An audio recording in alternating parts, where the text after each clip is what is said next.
Chapitre 1. Une invitation en hiver. Le télégramme était arrivé le matin même, son enveloppe bordée d'une fine bordure bleue et argentée. Hercule Poirot le retourna entre ses doigts avec une légère curiosité avant de l'ouvrir.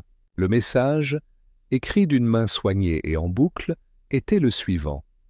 « Mon cher monsieur Poirot, j'organise une réunion privée à Greystone Manor, le domaine de ma famille, dans le Derbyshire, pour célébrer la nouvelle année. Votre présence est humblement demandée. Nous nous attendons à de fortes chutes de neige ce week-end.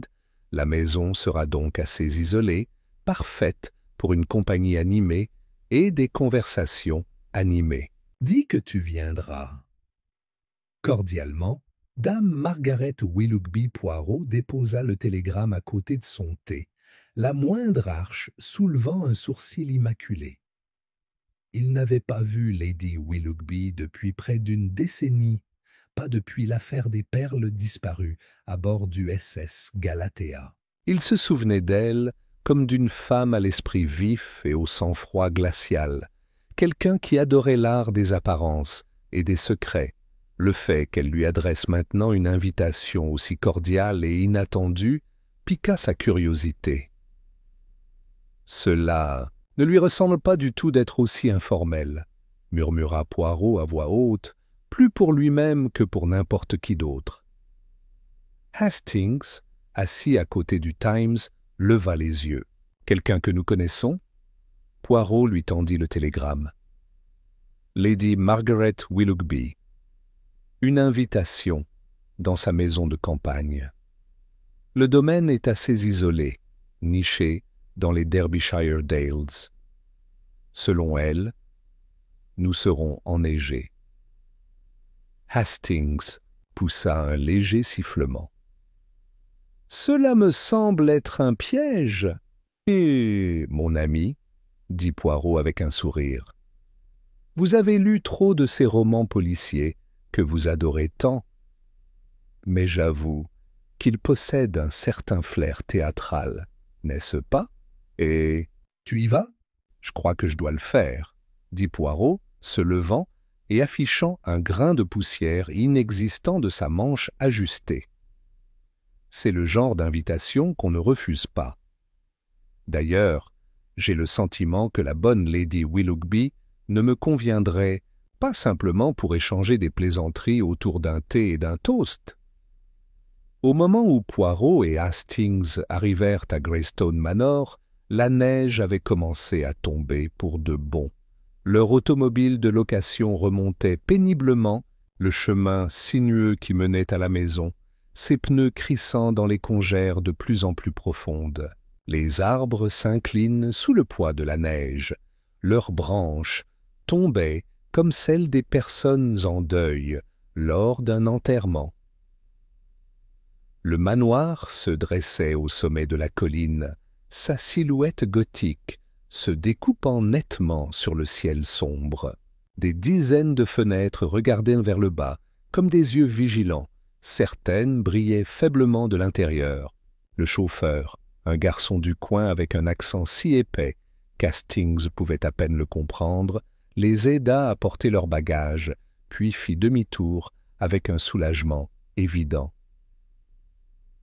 Poirot se tenait devant l'entrée principale, ses chaussures, en cuir verni, ne faisant que de légères empreintes dans la neige. C'est comme elle l'a dit, nous sommes effectivement enneigés. La porte s'ouvrit avant qu'Hastings ait pu soulever le heurtoir en laiton. Un grand homme, d'âge moyen, vêtu d'un gilet noir, regarda dehors. « Bonsoir, messieurs, » dit-il. « Je suis Vincent, le majordome de Lady Willoughby. Vous êtes le bienvenu. » À l'intérieur, le manoir était étonnamment chaleureux. Un grand feu crépitait dans l'âtre central du hall d'entrée, et les murs étaient ornés de portraits d'ancêtres qui regardaient les nouveaux arrivants avec une sorte de dédain distant.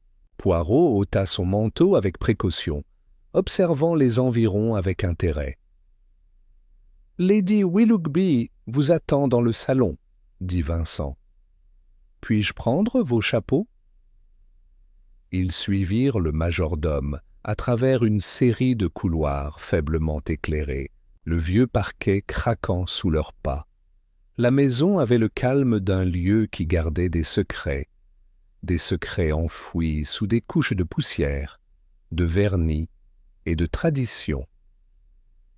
Lorsqu'ils entrèrent dans le salon, une douzaine de visages se tournèrent vers eux.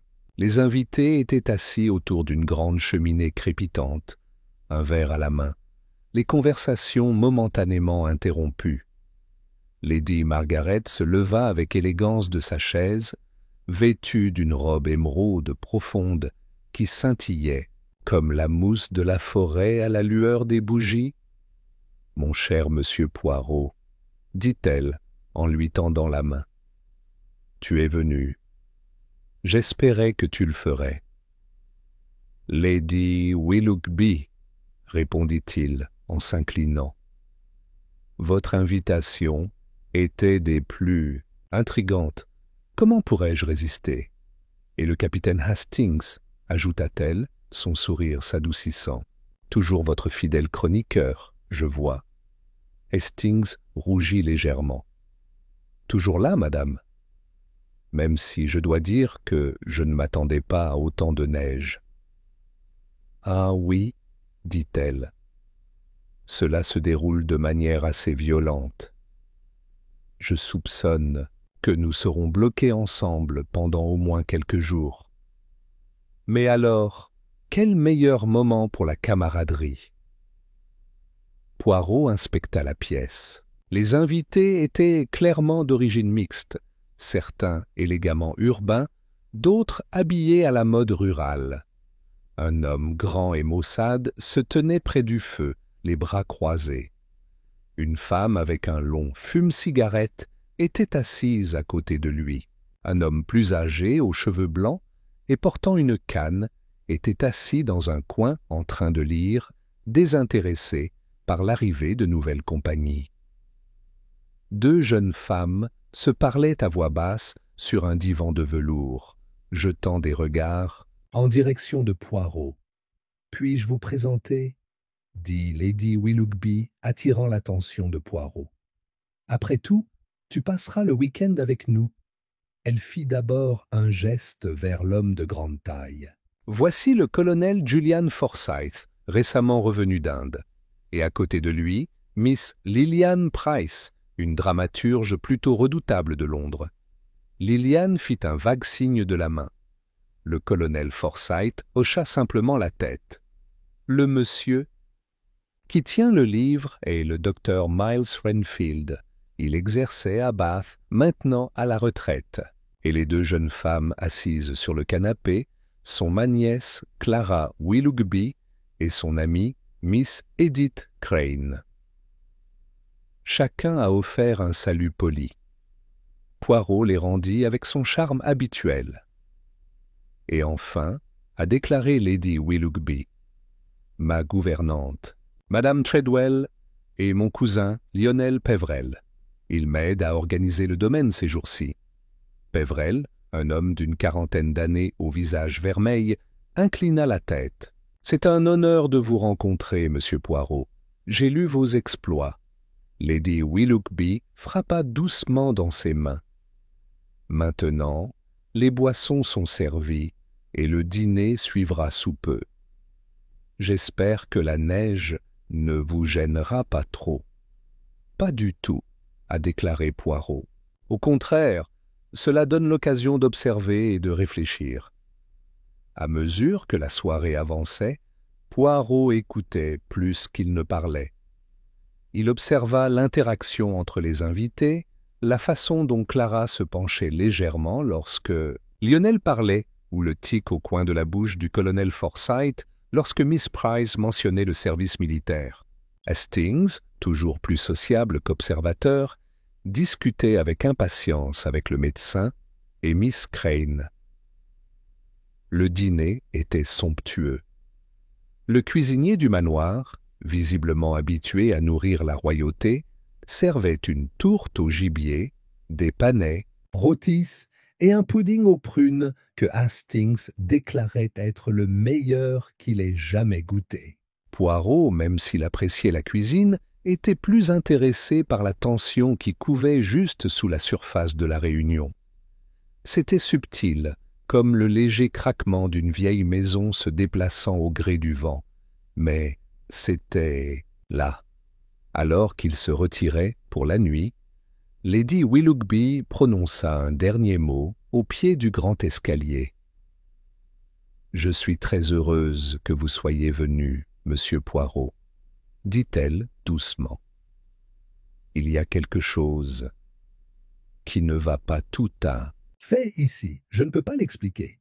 Mais j'ai le sentiment qu'avant que la neige ne fonde, quelque chose de terrible va se produire. » Poirot la regarda fixement. « Vous vous en doutez, madame ?» Elle eut un sourire cassant. « Non, je le crains. » Et sur ce, elle se tourna et disparut dans l'escalier, laissant Poirot regarder dans l'ombre. Ses petites cellules grises remuaient déjà. Chapitre 2. Ombre avant le petit déjeuner. La tempête ne s'est pas calmée. Au matin, Greystone Manor était entièrement isolé du monde extérieur. Les congères dépassaient le mur de pierre du jardin et il ne restait plus aucun chemin menant à la route du village. Les fenêtres ne révélaient rien d'autre qu'un blanc infini, brouillé par endroits par des rafales de vent qui hurlaient comme des loups lointains. À l'intérieur, la maison était un cocon de chaleur et de calme. Poirot, toujours méticuleux, se levait tôt et s'habillait avec une précision délibérée. Il a choisi une cravate vert foncé, assortie aux légères rayures de son costume anthracite, ses chaussures cirées pour briller comme un miroir. Lorsqu'il entra dans le couloir, il trouva Hastings déjà en train de regarder par la fenêtre de devant. Son souffle embuait la vitre. « Aucun signe de changement de temps, » murmura Hastings. « Nous sommes bel et bien enneigés, en effet, » dit Poirot. « Et pourtant, c'est dans l'isolement que la vraie nature des gens se révèle souvent. Dans un espace aussi rapproché, mes amis, les tensions remontent à la surface comme de la crème, de la crème. » Ils se dirigèrent vers la salle de petit déjeuner où l'arôme du café frais, du pain cuit et du harengue grillé les accueillit. La plupart des invités étaient déjà présents à différents stades de civilité matinale. Clara Willoughby et Miss Crane riaient à propos de quelque chose dans le journal, tandis que le docteur Renfield était assis penché à la table, remuant son thé d'un air sombre et contemplatif. Le colonel Forsyth, dans sa robe de chambre impeccable, parcourait le Daily Telegraph comme un général surveillant un champ de bataille. « Bonjour », dit chaleureusement Lady Willoughby, alors que Poirot et Hastings entraient. « J'espère que tu as bien dormi, comme un bébé, » répondit Poirot avec un léger sourire. « Même si je n'ai pas pu m'empêcher de remarquer, Lady Willoughby, le bruit distinct de pas dans le couloir la nuit dernière. Vers 2 heures du matin, si je ne me trompe pas. » Elle s'arrêta légèrement pendant qu'elle versait du café. « Ah, probablement Vincent. Il fait ses rondes pendant la nuit pour contrôler les incendies. » Poirot inclina gracieusement la tête. « Mais bien sûr, toujours le serviteur vigilant. » Vincent lui-même entra à ce moment-là, portant un plateau d'argent rempli de confitures. Il bougeait doucement, respectueusement, sans laisser aucun signe qu'il avait entendu. Le petit déjeuner s'est poursuivi par des conversations douces sur la météo, l'état des routes et des spéculations sur la possibilité de célébrer le Nouvel An, après tout. Clara a parlé de faire de la luge sur la vieille colline derrière les écuries, même si Miss Crane frissonnait à l'idée et insistait sur le fait que la bibliothèque était bien plus attrayante. Miss Price est arrivée en retard, enveloppée, dans une robe de velours couleur vin bordeaux, ses cheveux relevés en un nœud spectaculaire. Elle se laissa tomber sur une chaise avec une fatigue théâtrale. « Excuse, dit-elle à personne en particulier. J'ai à peine dormi. Cet endroit a une atmosphère des plus inquiétants. Honnêtement, j'ai l'impression que quelque chose m'observe. » Le colonel Forsyth renifla. « Tu es mélodramatique, Liliane. »« Oh, n'est-ce pas ?» rétorqua-t-elle. « Je suppose que j'ai imaginé les lumières vacillantes et ce terrible craquement. » « Au-dessus de ma chambre ?» Lady Willoughby sourit légèrement, même si ses yeux se tournèrent vers Poirot. « Le manoir est vieux. Il chante en hiver, comme disait mon père. » Poirot sirota son café. Parfois, le passé a une curieuse façon de se faire entendre. La pièce tomba dans un silence court et inquiet. Elle a été cassée par Lionel Péverel, entrant vivement avec une paire de gants de cuir à la main. Ses joues étaient rouges à cause du froid. « Je suis sorti pour vérifier le générateur », a-t-il déclaré. « Ça tient pour l'instant, mais si la neige continue, nous pourrions perdre de l'électricité d'ici demain. »« Ce serait effrayant, » dit Miss Crane. « Nous y arriverons, » a déclaré Lionel. « Il y a beaucoup de bois de chauffage et les caves y sont bien approvisionnées. »« Vous avez l'air tout à fait préparé, » nota Poirot. « J'étais responsable de la logistique pendant la guerre, » répond Lionel. « Vieilles habitudes. » Après le petit déjeuner, le groupe s'est dispersé.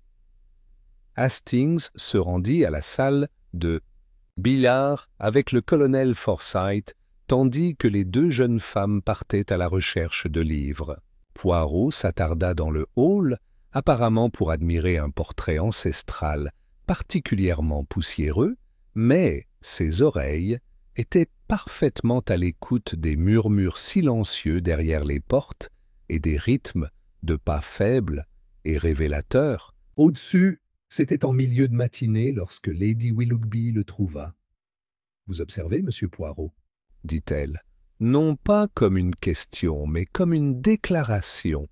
« J'observe toujours, madame, » répondit-il.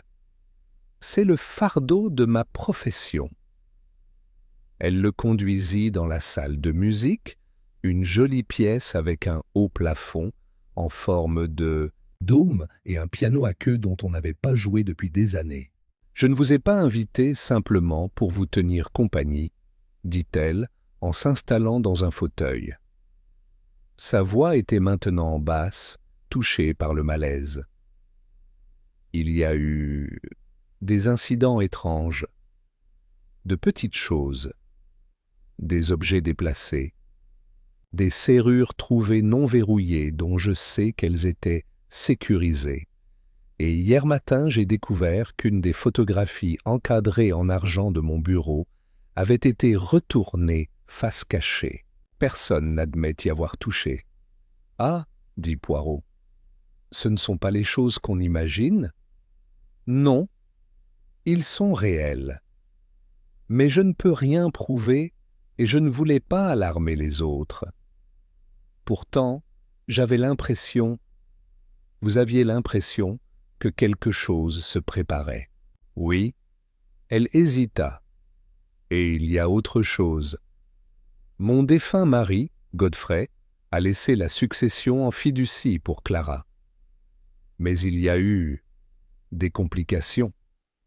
Certains documents ont disparu l'année dernière. Mon avocat soupçonnait une falsification, même si nous n'avons rien pu prouver. Et maintenant, avec tout le monde ici pour le week-end, je ne peux pas m'empêcher de penser que quelqu'un veut régler de vieux comptes. » Le regard de Poirot se fit plus aiguisé.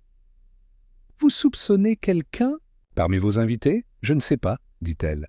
mais je ne fais totalement confiance à aucun d'entre eux. Même ta nièce ?» Elle fit une pause. Clara est douce, mais naïve, facilement influençable. Elle est devenue assez proche de Lionel récemment. Eh bien, je m'inquiète. » Poirot se leva, effleurant délicatement le bout de ses doigts. « Très bien, madame. Je garderai les yeux ouverts. Peut-être que la neige, qui nous isole tant, révélera aussi ce qui a été caché. » Elle avait l'air soulagée. « Merci, monsieur Poirot. Je savais que je pouvais compter sur vous. » La journée avançait, les heures étouffées par le silence de la neige. Poirot se déplaçait discrètement dans les pièces, s'engageant parfois dans des conversations inutiles, d'autres fois simplement en écoutant.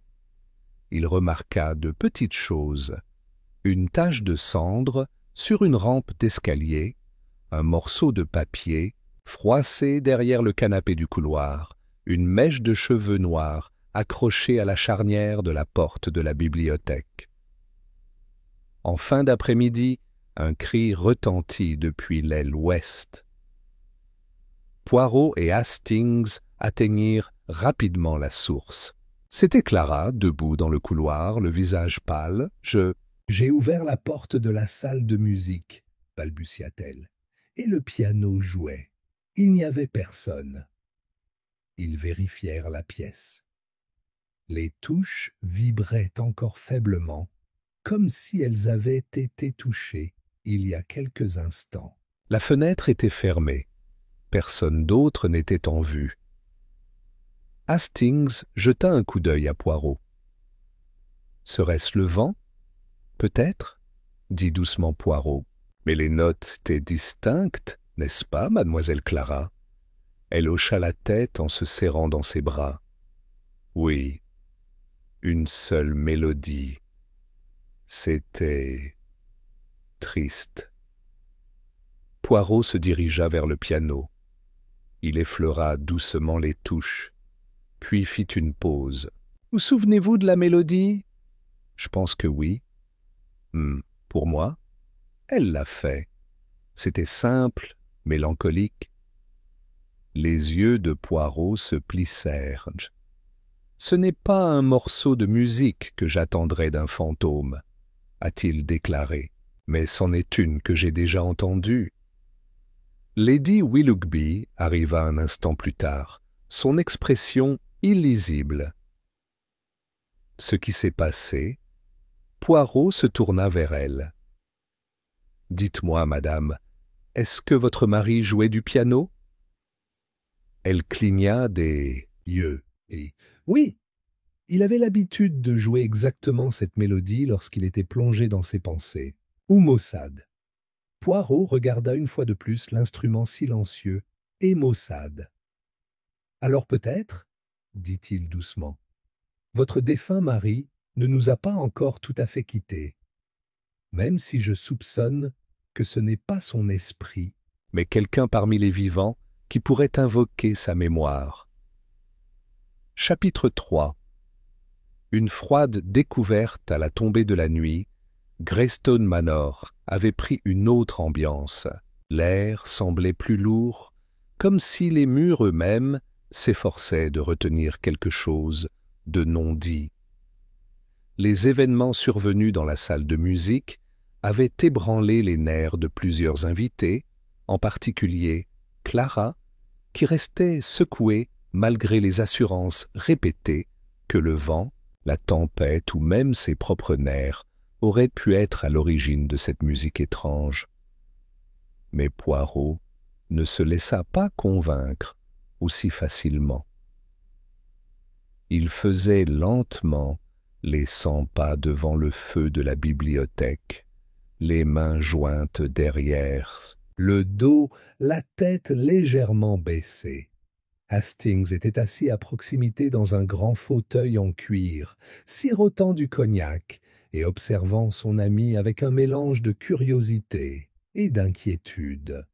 « Vous ne croyez donc pas que ce soit une simple imagination ? » Hastings a finalement demandé. La moustache de Poirot se contracta.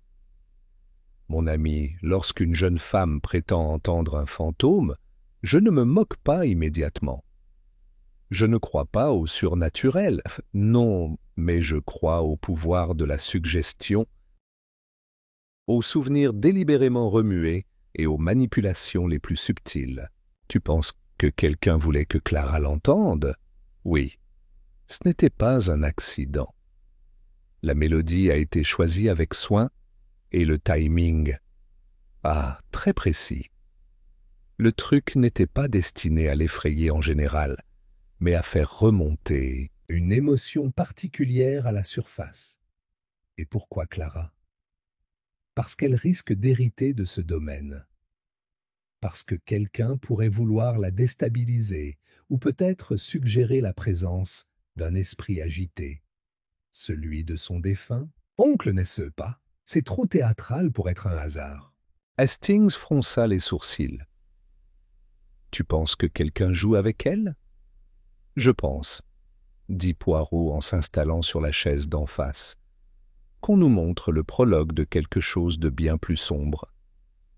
À ce moment-là, un coup sec les interrompit. Vincent entra, sa réserve habituelle teintée de malaise.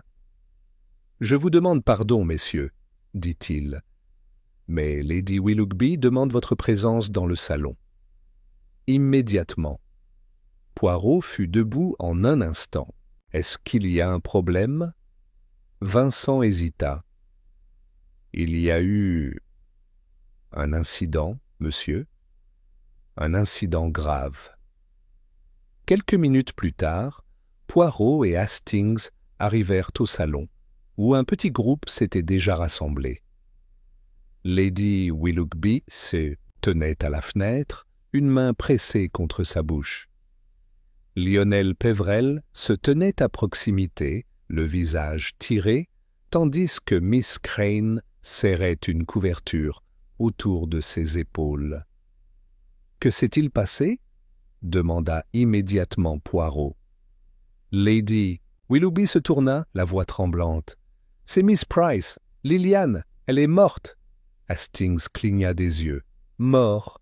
Vincent l'a trouvée il y a à peine 10 minutes, » dit sombrement Lionel. « Dans la neige, à l'extérieur de la véranda. » Poirot bougea immédiatement. « Montre-moi. » Le groupe suivit tandis que Vincent les conduisait à travers le couloir sombre et dans le couloir arrière qui reliait à la véranda. L'air ici était plus froid, les vitres étaient embrumées par la condensation et bordées de givre. Une porte-fenêtre était restée entr'ouverte, à peine, mais suffisamment pour que le vent glacial pénètre dans la pièce. « Elle a dû sortir tard, » dit Vincent en désignant le chemin. « Je l'ai trouvée effondrée juste au-delà de la haie.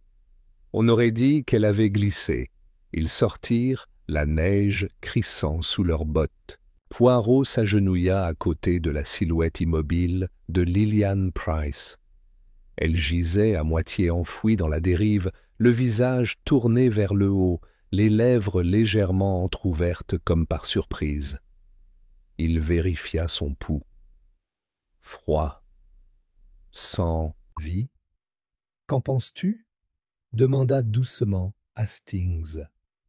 Poirot étudia son visage, la tension autour de ses yeux, la légère tache au coin de sa bouche. Elle n'est pas là depuis longtemps. Peut-être 1 heure tout au plus. Il scruta la neige. Environnante, il n'y avait aucun signe de lutte, seulement une série d'empreintes de pas, les siennes, menant à l'endroit où elle gisait maintenant. Mais quelque chose, dans cette pose, le troublait. Sa robe était ouverte, ses pantoufles à peine aux pieds, comme si elle avait quitté la maison en toute hâte. « Elle est venue ici de toute urgence, » murmura Poirot. « Elle n'avait pas prévu de rester longtemps dehors. Pourtant, elle n'est jamais revenue. » La voix de Lady Willoughby tremblait. « Êtes-vous en train de dire qu'elle est morte de froid ?»« C'est une possibilité, » dit doucement Poirot. « Mais je ne pense pas. Vous voyez ?» Il désigna la neige. Si elle avait simplement glissé et chuté, elle aurait lutté. Il y aurait eu des marques, des motifs épars et inégaux. Pourtant, la neige autour d'elle n'est pas perturbée. Tu veux dire qu'elle était déjà inconsciente lorsqu'elle est tombée, demanda Hastings, ou placée ici, dit sombrement Poirot. Il y eut un halètement collectif. Bon Dieu, marmonna Miss Crane, qui ferait une chose pareille? Poirot se leva. Renvoyons-la à la maison. J'aurai besoin d'une pièce calme pour l'examiner. Et personne ne doit quitter ces quartiers ce soir. C'est maintenant une question de droit, même si je crains que nous ne soyons dans quelques jours avant d'atteindre la police. Lionel hocha la tête. Nous allons la déplacer. De retour au manoir, le corps de Liliane fut transporté dans une chambre d'amis où Poirot procéda à une inspection silencieuse. Il remarqua la raideur des membres, la pâleur de ses ongles et une légère trace de quelque chose au bord de ses lèvres, une décoloration sombre. Il a appelé Hastings. Vous voyez cela? C'est peut-être un indice. Il est trop tôt pour dire précisément ce qui l'a tué, mais l'hypothermie seule est peu probable. Je soupçonne un poison. Hastings fronça les sourcils. Poison? Mais pourquoi sortir alors, Raoupre? Rencontrer quelqu'un peut-être. Ou pour s'échapper. Ou, ajouta Poirot, parce qu'elle a été attirée. Au moment où la maisonnée s'est rassemblée dans le salon, l'ambiance était pleine de peur. Même le colonel Forsyth semblait perturbé. Poirot s'adressa à tous. « J'ai le regret de vous informer que la mort de Miss Price est suspecte jusqu'à ce que la neige se dissipe et que les autorités arrivent. Je demande votre coopération. Personne ne doit quitter la maison. Si quelqu'un a des informations, quelque chose qu'il a vu, entendu ou même ressenti, je vous exhorte à me parler immédiatement. » Un silence tendu s'ensuivit. C'est Clara qui l'a cassé. « J'ai vu Liliane juste avant le dîner, » dit-elle doucement. Elle semblait bouleversée. Elle a dit quelque chose à propos de quelqu'un qui gardait des secrets et que ce n'était qu'une question de temps avant que la vérité éclate. Lady Willoughby hocha lentement la tête. Elle m'a confronté aussi. Elle m'a accusé de cacher quelque chose au reste de la famille. « Et vous l'étiez » demanda doucement Poirot. Lady Willoughby hésita. « Je ne me cache pas. Mais il y a des affaires familiales qui ne concernent pas tout le monde. » Poirot ne dit rien, mais son regard parcourut la pièce, capturant le battement nerveux des mains de Miss Crane, la mâchoire serrée de Lionel Peverell et le silence aux lèvres serrées du colonel Forsyth. L'un d'eux, pensa-t-il, en sait plus qu'ils ne le disent. Plus tard dans la nuit, alors que le manoir s'installait dans un calme inquiet, Poirot et Hastings retournèrent à la bibliothèque. « Une autre mort » murmura Hastings.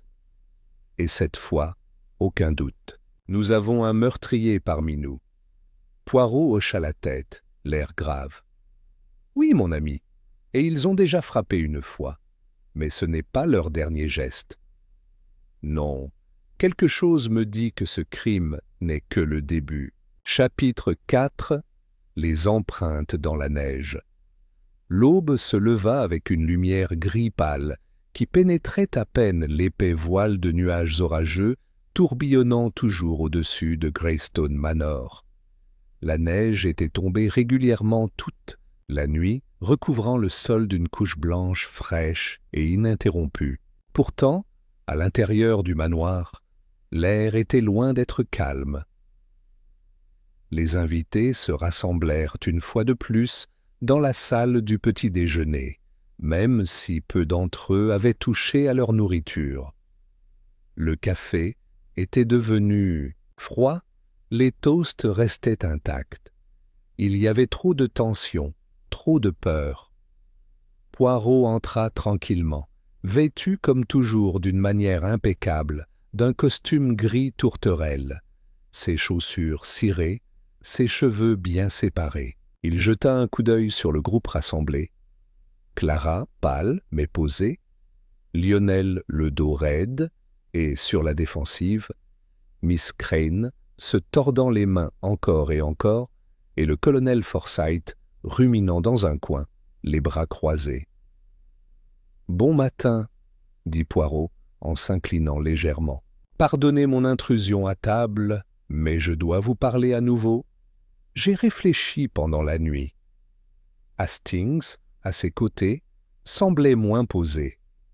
Son front était profondément plissé. « Nous ne sommes pas encore près de savoir qui a fait ça, » marmonna-t-il. « Lillian Price a été retrouvée morte à l'extérieur, sans blessure évidente, sans armes et sans témoins. » Poirot leva le doigt. « Mais, mon ami, nous avons des témoins. Pas des personnes, peut-être, mais des signes, des impressions. »« Des empreintes ?» demanda Hastings. « Exactement. » Poirot se tourna vers la pièce.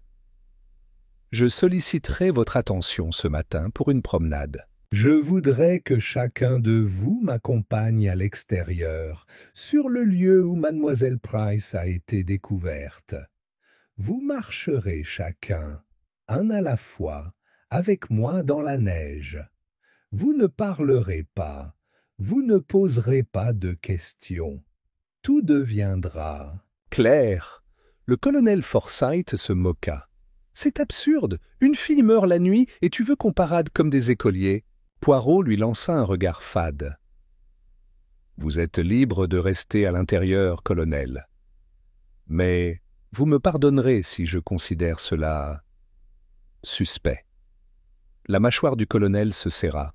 « Bien. » C'est ainsi que, sous l'œil vigilant de la famille, Poirot commença son expérience silencieuse. Un par un, il escorta chaque invité, en commençant par Clara, jusqu'au chemin derrière la véranda où le corps de Lilian avait été retrouvé. La neige était de nouveau tombée, certes, mais légèrement, et Poirot avait déjà remarqué les empreintes durcies laissées par la nuit précédente. À côté d'eux, désormais, il faisait suivre à chaque invité le même itinéraire. De retour à l'intérieur, Hastings observait le visage de Poirot après chaque promenade. Il pouvait voir les petits signes de satisfaction ou de surprise, de minuscules mouvements de moustache, un plissement des yeux, une inclinaison de la tête. Quand enfin le dernier sujet, le colonel Forsyth, fut terminé, Poirot retourna à la bibliothèque et ferma la porte derrière lui et Hastings. « Bien ?» demanda Hastings. « Avez-vous appris quelque chose ?» Poirot s'assit, croisa les doigts et regarda par la fenêtre dépolie. « Chacun marche d'une manière particulière, Hastings. Le saviez-vous? C'est comme une signature. Clara marche légèrement, les orteils légèrement tournés vers l'extérieur. Miss Crane boite, subtile mais présente. Pévrel traîne le talon de sa chaussure gauche. Le colonel marche comme un soldat, en ligne droite, avec des impressions profondes. « Et les empreintes de Lilian? Ah, dit Poirot, voici la chose. Ces empreintes étaient droites, pas de boiterie, pas de traînées, et plus profondes que ce à quoi on pourrait s'attendre pour quelqu'un de sa taille. » Hastings fronça les sourcils. « Alors, quelqu'un d'autre les a fabriquées ou l'a portée? Non. Quelqu'un d'autre a marché devant elle, et la foulée de cette personne, mon ami, correspond parfaitement à celle de l'un de nos invités. » Hastings s'assit en avant. OMS, Poirot secoua la tête. Pas encore. Examinons d'abord la question de savoir pourquoi mademoiselle Price quitterait la maison par un tel temps. Elle n'était pas habillée pour sortir. Pas de manteau, seulement des pantoufles. Elle est partie en toute hâte. Cela suggère qu'elle a été soit effrayée, soit convoquée. Je crois que c'était cette dernière solution. Il tapota légèrement la table. Elle a reçu un message, une note ou un murmure, et elle est allée à la rencontre de quelqu'un en qui elle avait suffisamment confiance pour marcher dans la neige. Cela suggérerait un ami, ou un amant, ou un membre de la famille. Ou, ajouta sombrement Poirot, quelqu'un qu'elle pensait être l'un d'eux. Un coup à la porte les interrompit. Clara entra, le visage pâle. « Monsieur Poirot, puis-je vous parler? Seul ?» Hastings voulut partir, mais Poirot lui fit signe de rester. « Vous pouvez faire confiance au capitaine Hastings comme vous me faites confiance, mademoiselle. S'il vous plaît, asseyez-vous. » Elle se percha sur le bord de la chaise, tordant un mouchoir entre ses doigts. Il s'agit de Liliane, et d'hier soir. Continue. Elle est venue me voir hier après-midi. Elle avait l'air effrayée. Je vous l'ai déjà dit, elle a parlé de secrets, de vérités qui éclataient. Mais il y avait plus. Poirot se pencha légèrement en avant. Que demander de plus? Elle a dit qu'elle avait trouvé quelque chose. Une lettre. Je ne l'ai pas vue, mais elle a dit qu'elle contenait quelque chose. Dangereux, dit-elle. Quelque chose qui allait tout changer. Les yeux de Poirot brillèrent. Et elle n'a pas dit de quoi il s'agissait? Non, murmura Clara. Elle a seulement dit « Il me tuerait s'il savait que je l'avais. » Je pensais qu'elle était dramatique. Je ne pensais pas. Sa voix se brisa. Poirot hocha lentement la tête.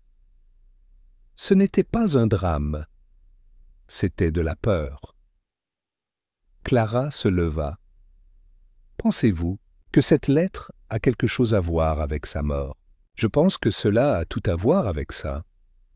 Après son départ, Poirot se leva et commença à faire les 100 pas. Maintenant, nous savons ce qui était en jeu. Une lettre, une découverte. Quelqu'un craignait d'être révélé.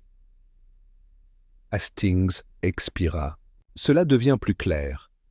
Quelqu'un dans cette maison savait que Liliane détenait cette lettre, et ils l'ont tuée pour garder le secret. Oui, mais il y a une autre énigme. Où est la lettre maintenant? Cet après-midi-là, Poirot convoqua. Vincent et lui posa une question discrète. Quelqu'un avait-il fouillé la chambre de Miss Price? Seulement moi et Miss Crane, monsieur, répondit Vincent. Nous avons rassemblé ses affaires pour le coroner. Rien d'inhabituel. Est-ce que ça vous dérangerait si je me regardais? Bien sûr que non, monsieur. Par ici. La chambre de Miss Price était petite, mais aménagée avec goût, avec un papier peint à fleurs, et une seule photo encadrée d'une jeune femme avec un homme et un enfant, probablement ses parents et elle-même. Poirot fouilla ses affaires avec un soin méthodique. À l'intérieur du meuble lavabo, sous le tapis, derrière l'armoire. C'est derrière la tête de lit qu'il la trouva. Une enveloppe déchirée, légèrement brûlée sur un bord. Le nom sur le devant était indubitable. Lord Willoughby.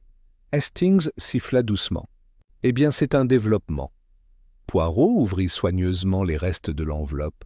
La lettre à l'intérieur était à moitié carbonisée, mais une partie restait lisible. Ne peut pas être autorisée à atteindre Clara.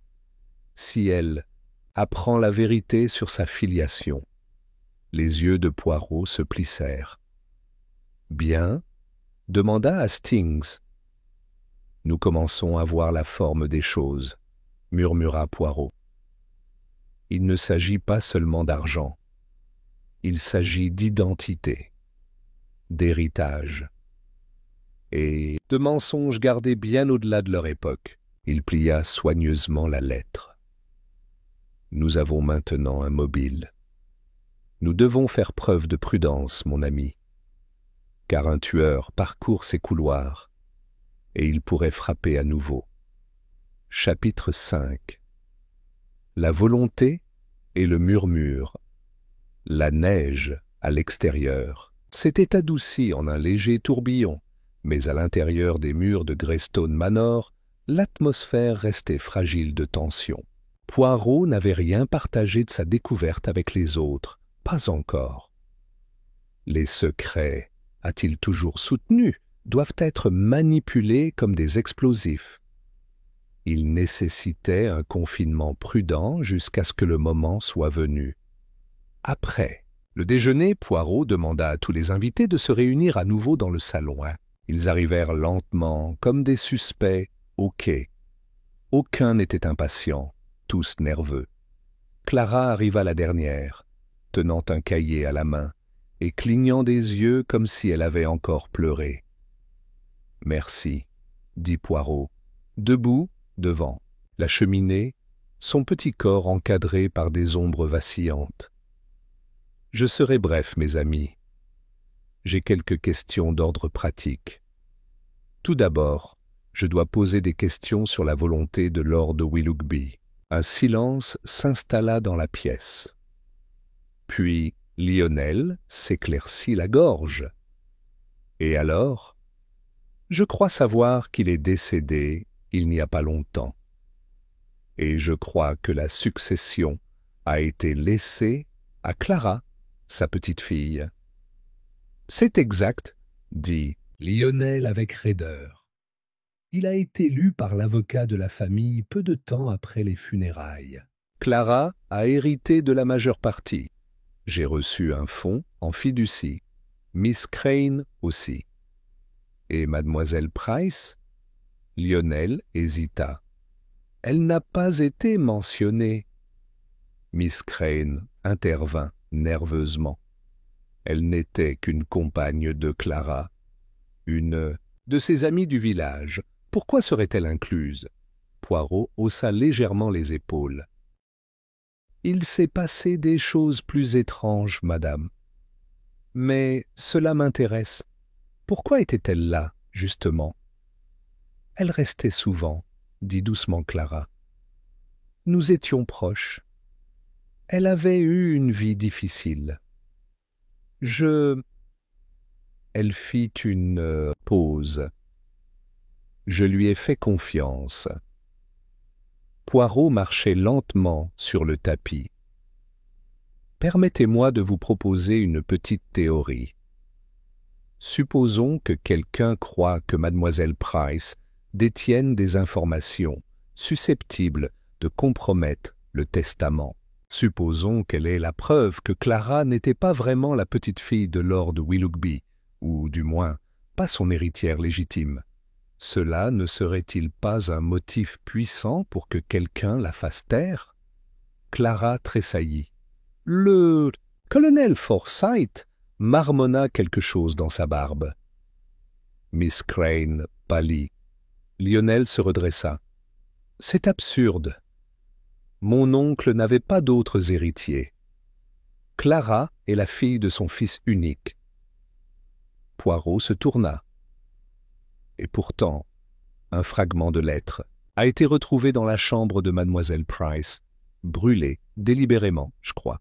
Et il mentionnait quelque chose de curieux, que Clara ne doit jamais apprendre la vérité sur sa filiation. Clara haleta.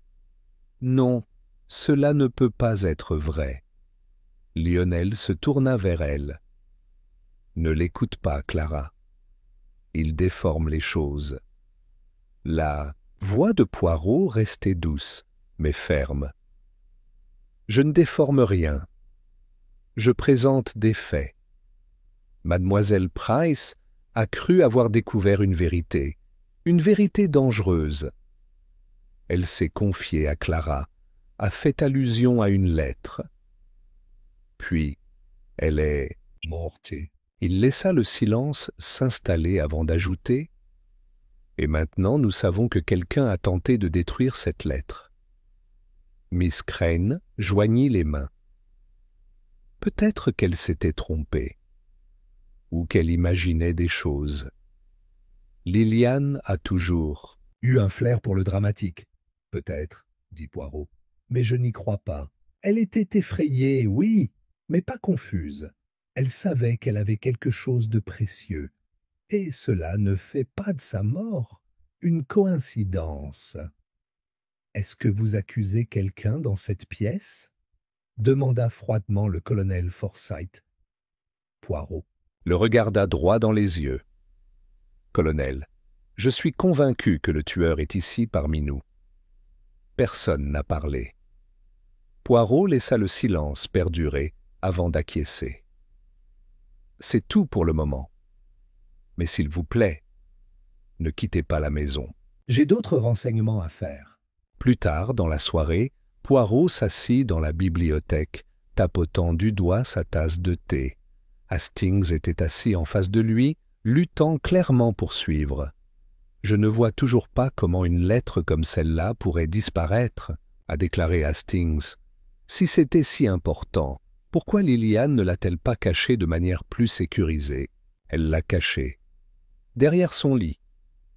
Mais quelqu'un l'a trouvée, ou a essayé de le faire, et l'a détruit. Seulement, ils ne l'ont pas complètement brûlée. » Poirot se leva et se dirigea vers le feu.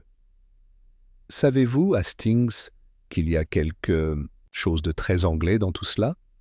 La neige, les secrets de famille, l'héritage. Tout cela est très bien en surface, mais en dessous, les émotions brûlent comme la flamme dans ce foyer.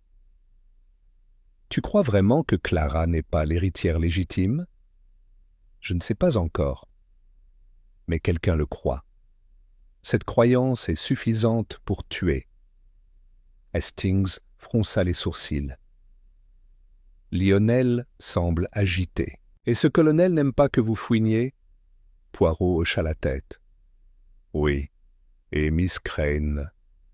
Elle est l'image parfaite de la culpabilité nerveuse. » Et Vincent? Poirot sourit faiblement. « Ah oui, le majordome silencieux. Toujours présent. Toujours à l'affût. Ne le négligez pas, mon ami. Dans un meurtre, même la plus petite ombre peut cacher le couteau le plus tranchant. » Un coup les interrompit. C'était Vincent lui-même, s'inclinant légèrement en entrant. « Monsieur, un télégramme est arrivé. La ligne est arrivée pendant un moment. Il vient de l'avocat de feu, Lord Willoughby. » Poirot prit l'enveloppe et l'ouvrit soigneusement. Il lut la courte note et haussa un sourcil. « Bien ?» demanda Hastings. Poirot le remit. « Concernant votre demande, Lord Willoughby a modifié son testament 6 mois avant son décès. Un addendum a été ajouté, puis retiré peu de temps après.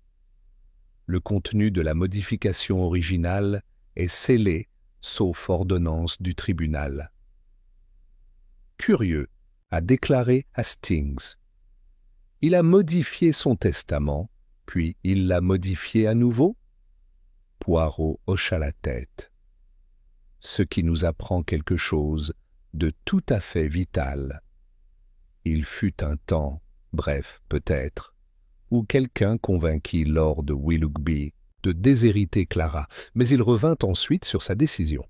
Tu penses que Liliane a quelque chose à voir avec ça? Oui. Je crois qu'elle a découvert l'existence de cet amendement et ce qu'il signifiait. Mais peut-être a-t-elle découvert autre chose aussi.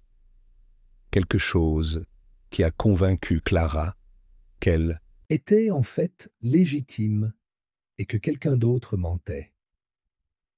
Cette nuit-là, Poirot fit une dernière visite. Il frappa doucement à la porte de Clara, qui l'ouvrit, surprise.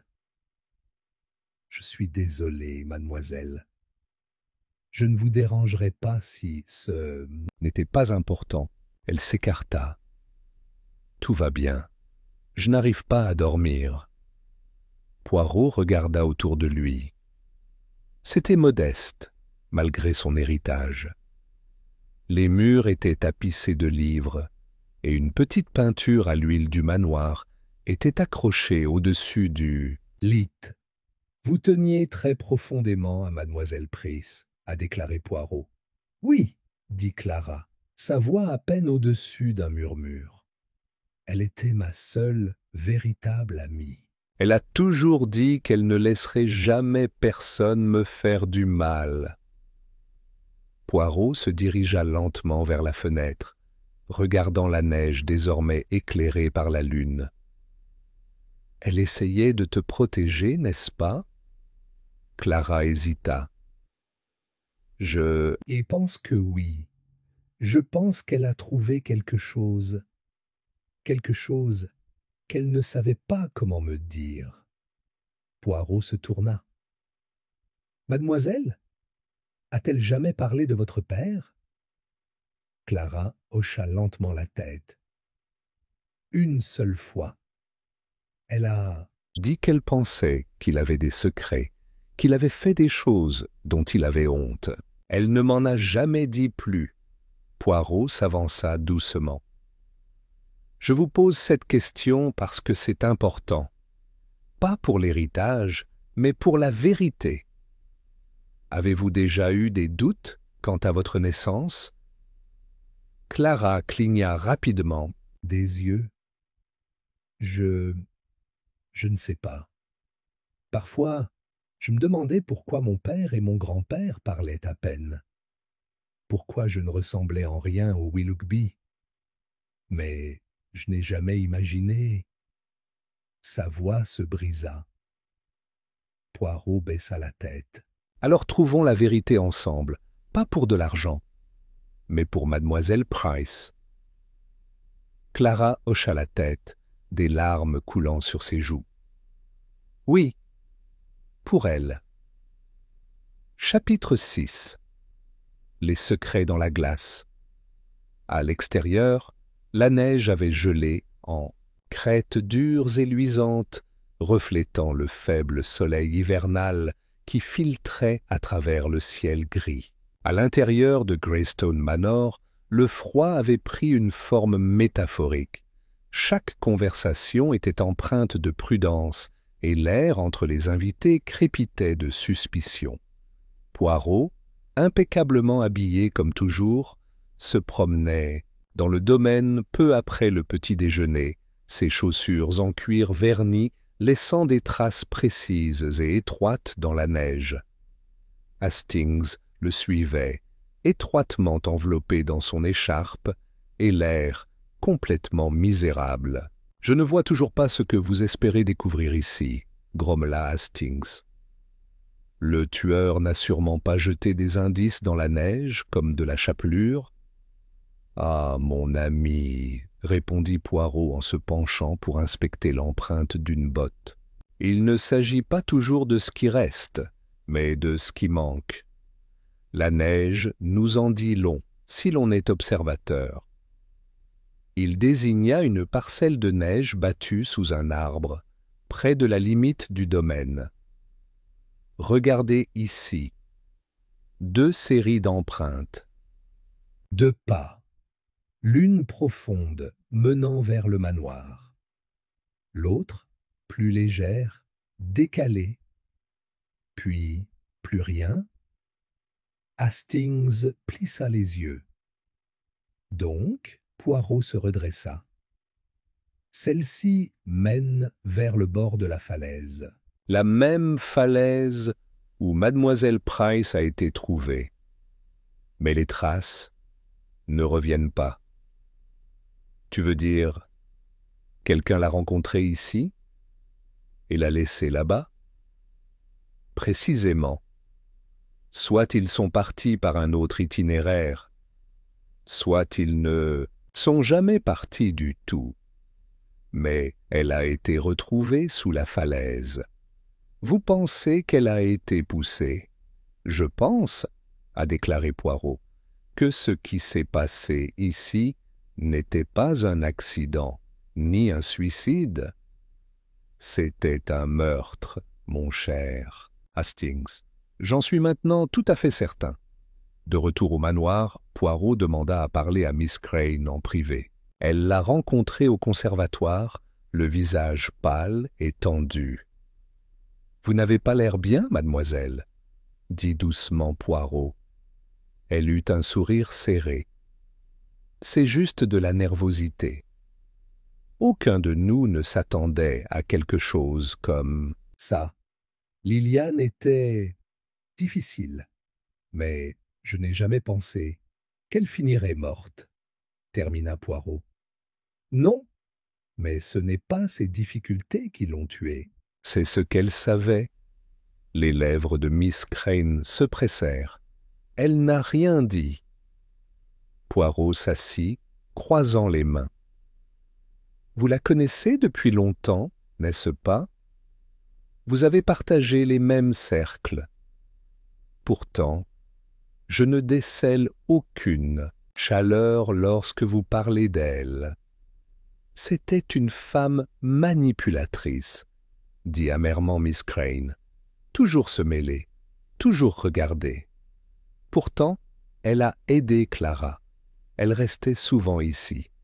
Elle n'avait nulle part où aller. À lancer, Miss Crane. Clara avait le cœur trop tendre pour la refuser. Poirot pencha la tête. Est-ce pour cela qu'elle est restée ici? Ou parce qu'elle avait découvert quelque chose d'important sur la famille?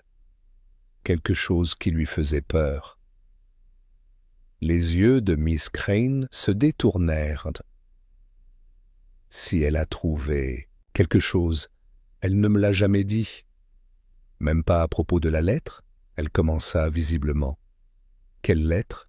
Poirot fit un petit signe de tête. Ah, alors elle ne t'a pas fait confiance pour tout.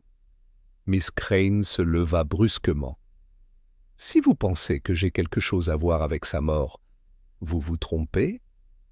Poirot se leva également. Je pense que tu la craignais.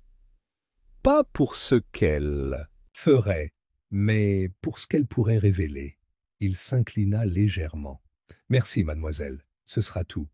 Ce soir-là, Poirot rassembla à nouveau tout le monde dans le salon. Le feu crépitait.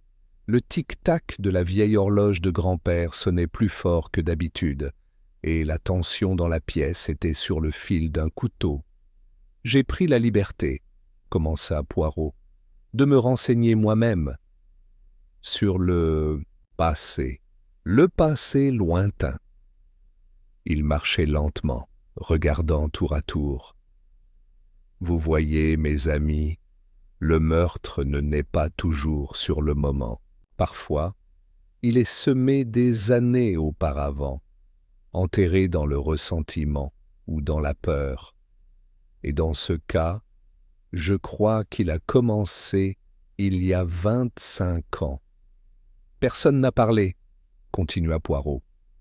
C'est à ce moment-là que le fils de Lord Willoughby, le père de Clara, a été brièvement déshérité. Pour quelle raison? D'après les dossiers de l'avocat, il s'agissait d'un différend au sujet de ses fiançailles. Lord Willoughby s'est violemment opposé au mariage. Clara leva brusquement la tête. « Ma mère ?» Poirot hocha la tête. « Oui, elle était une roturière, je comprends. Une enseignante du Devon. Lord Willoughby la considérait indigne. Il a tenté de couper les vivres à son fils, mais le fils l'a défié et l'a quand même épousée. Plus tard, la réconciliation est arrivée. Trop tard pour qu'elle puisse rencontrer la famille. Elle est morte en couches. Le colonel Forsyth renifla. Des conneries romantiques. Beaucoup de jeunes hommes se disputent avec leur père. En effet, dit Poirot. Mais, et s'il y avait plus? Et si Lord Willoughby nourrissait des doutes? Supposons que quelqu'un ait semé une graine dans son esprit, que l'enfant n'était pas son vrai sang. Lionel se leva brusquement. C'est de la spéculation, une spéculation préjudiciable. Au contraire, dit calmement Poirot, c'est le mobile du meurtre. Il se tourna vers Clara. Mademoiselle, vous souvenez-vous qu'on vous ait déjà dit quelque chose d'inhabituel? Peut-être avoir entendu une conversation ou reçu une lettre étrange? Clara hésita. Quand j'avais 16 ans, j'ai trouvé dans un tiroir une vieille enveloppe. Elle était adressée à mon père, non signée. Elle disait « L'enfant n'est pas à toi. Renseigne-toi sur la naissance. » J'avais trop peur pour la montrer à qui que... Ce soit, je l'ai brûlée. Le halètement de Miss Crane résonna dans la pièce. Poirot hocha la tête. Alors c'est bien ce que je soupçonnais. Quelqu'un a longtemps cru que vous n'étiez pas le véritable héritier. Et Lilian Price a dû découvrir que ses soupçons étaient faux, que votre filiation était légitime. Peut-être a-t-elle trouvé la preuve. Peut-être connaissait-elle l'identité de la personne qui a écrit la note. Et cette personne l'a tuée ? Demanda Hastings. Oui, dit simplement Poirot. Parce que si la vérité éclatait, leur projet, peut-être même leur héritage, disparaîtrait. Un lourd silence tomba. Puis Clara parla. Vous avez dit plutôt que quelqu'un avait brûlé une lettre. Une certaine Liliane était en train d'écrire. Pensez-vous que c'était la même personne? Oui, dit Poirot. Le tueur a paniqué. Ils ont essayé d'effacer son message, mais ils n'ont pas réussi. Alors qui? Hastings commença. Poirot leva la main. Bientôt, mon ami. Bientôt. Tout d'abord, je dois mener une autre expérience. Le lendemain matin, Poirot rassembla la maisonnée dans la bibliothèque. La neige brillait d'argent à travers les fenêtres et un léger vent hurlait derrière les volets. Sur la table centrale se trouvait une pile d'objets, une paire de gants, un foulard, un stylo en or et une page de papier brûlé conservée sous verre. Poirot se tenait à côté d'eux. « Hier soir, dit-il, je les ai placés dans une boîte verrouillée dans le bureau. Une seule personne avait accès à la clé. Et pourtant, quand j'ai vérifié ce matin, cette page, celle de la lettre brûlée de Liliane, avait disparu. Un murmure choqué parcourut le groupe. Poirot se tourna lentement.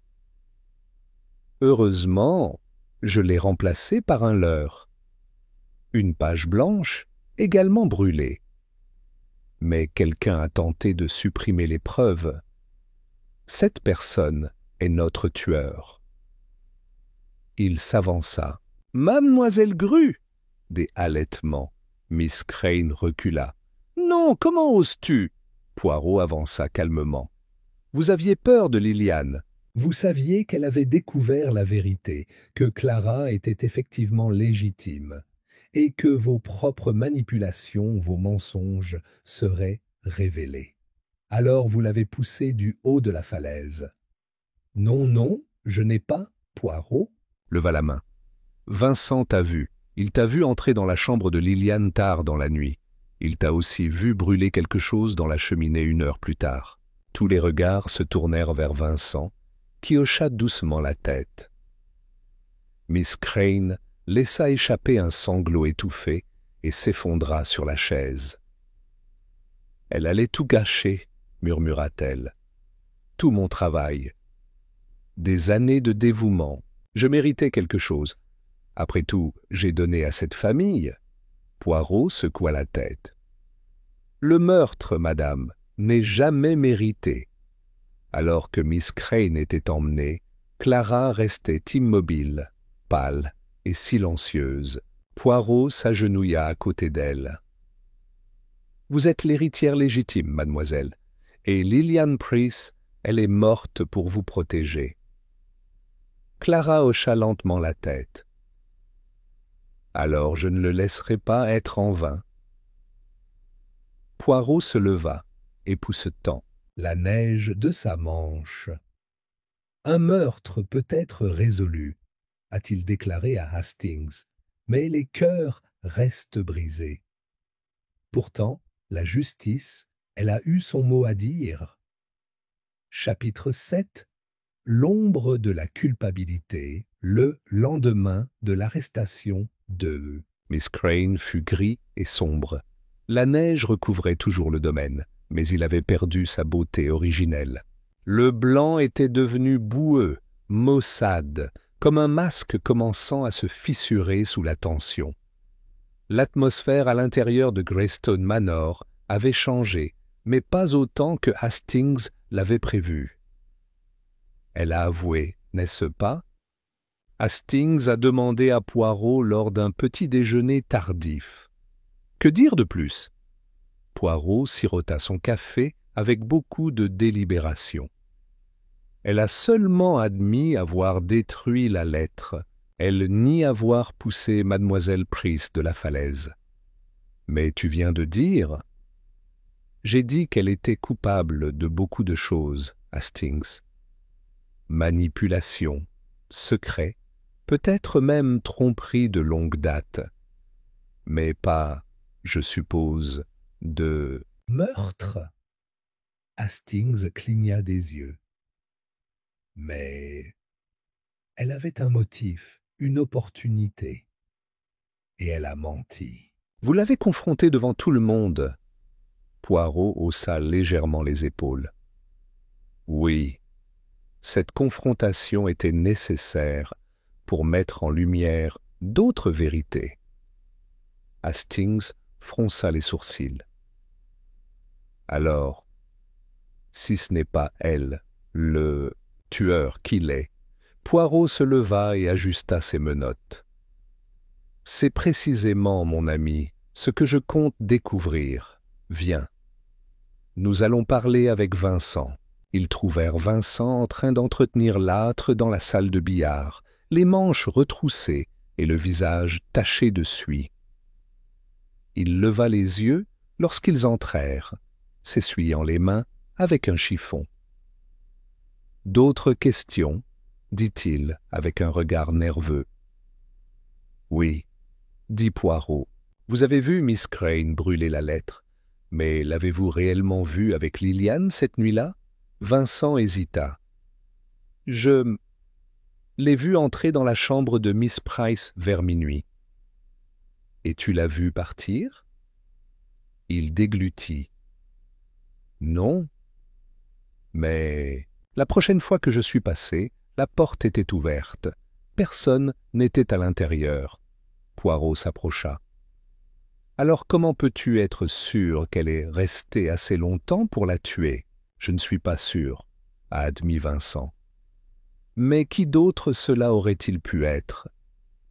Les yeux de Poirot se plissèrent.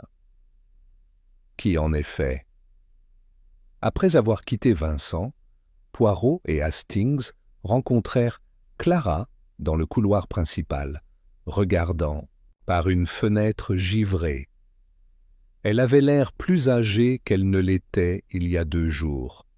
Fatiguée, les yeux lourds, son chagrin désormais mêlé de doute. « Mademoiselle, » dit doucement Poirot, « puis-je vous parler un instant ?» Elle se tourna et hocha la tête. « Je dois poser des questions sur votre cousin, Lionel. Lui faites-vous confiance ?» Clara cligna des yeux. « Lionel ? Je ne sais pas. Il a toujours été un peu distant. Mais la famille est la famille. » Poirot eut un léger sourire. « Ah, famille !» Un mot qui cache de nombreux couteaux derrière son étreinte. A-t-il déjà parlé d'héritage? Ou remis en question votre position? Clara fronça les sourcils. Une fois, il y a quelques années, il m'a demandé si j'avais déjà fait un test de paternité. Je lui ai répondu que c'était absurde, que ma mère avait été mariée à Mon père, et cela ne faisait aucun doute. Il a laissé tomber. En avez-vous déjà parlé à Miss Price? Non, dit-elle lentement. Mais elle a peut-être entendu. Elle avait l'habitude d'être toujours là au mauvais moment. Poirot hocha la tête pensivement. Merci, mademoiselle. Il se tourna pour partir, mais Clara lui attrapa le bras. Pensez-vous vraiment que Miss Crane ne l'a pas fait? Demanda-t-elle d'une voix faible. Je pense qu'elle voulait arrêter Liliane, mais je ne crois pas qu'elle l'ait poussée. Je crois que quelqu'un d'autre a fait ça. Quelqu'un de plus, désespéré. Plus tard dans l'après-midi, Poirot s'assit avec Hastings dans le bureau, la pièce étant silencieuse, à l'exception du tic-tac de l'horloge de la cheminée. Poirot avait l'air particulièrement sérieux. Il y a autre chose, Hastings, quelque chose que je n'ai pas encore révélé. Oh, j'ai fouillé minutieusement la chambre de Miss Price après sa mort.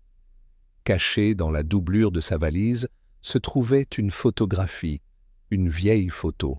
Elle montrait le fils de Lord Willoughby, le père de Clara, avec une jeune femme qui n'était pas sa femme. La femme ressemblait de façon frappante à Miss Price. Hastings se redressa. « Tu veux dire ?»« Exactement. Je pense que Liliane Price était peut-être la demi-sœur de Clara. » Hastings resta bouche bée. « Mais ça la ferait... un héritier ?»« Légitime, dit gravement Poirot. Pas au titre peut-être, mais certainement à une partie de la succession. Et si elle avait découvert cela, si elle avait eu l'intention de le révéler, cela aurait provoqué une onde de choc dans la famille. En particulier chez tous ceux dont le propre héritage risquait d'en souffrir. Et qui serait-ce? Poirot tapota ses doigts. Examinons les motivations. Miss Crane souhaitait préserver la légitimité de Clara, oui, mais si Liliane était la sœur de Clara, elle n'aurait eu aucune raison de la discréditer. Non, elle protégeait Clara du scandale, pas de ses rivaux. Lionel? Hastings a proposé.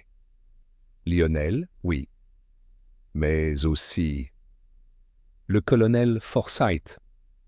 Hastings haussa un sourcil. Il fait pratiquement partie de la famille, mais pas dans la lignée de l'héritage. Exactement. C'est pourquoi il préconise depuis longtemps que Clara reste célibataire et gérée par les administrateurs de la succession dont il fait partie. Une partie de la fortune est immobilisée dans des fiducies. Si Clara était jugée illégitime ou si un deuxième héritier émergeait, le contrôle de Forsyth diminuerait. C'est, mon ami, un motif puissant. Hastings siffla doucement. Pensez-vous qu'il l'a poussé? Je pense, a déclaré Poirot. Il est temps de le confronter. Le colonel Forsyth était assis dans la bibliothèque lorsque Poirot et Hastings entrèrent. Il leva les yeux avec une contrariété à peine voilée. Détective? Je suppose que c'est plus dû à votre ingérence continentale? Mais non, dit Poirot avec un sourire. Seulement quelques dernières questions. Forsyth poussa un soupir. Résigné. Très bien. Où étiez-vous la nuit où Miss Price est morte? Dans ma chambre, je lis. J'ai pris une retraite anticipée. Est-ce que quelqu'un vous a vu? Mon domestique m'a apporté du thé vers 10 heures. Après cela, j'étais seul. Et avez-vous parlé à Miss Price ce jour-là? Forsyth se raidit. Bref, elle était agitée, comme d'habitude. Poirot hocha la tête. Elle avait appris quelque chose, voyez-vous?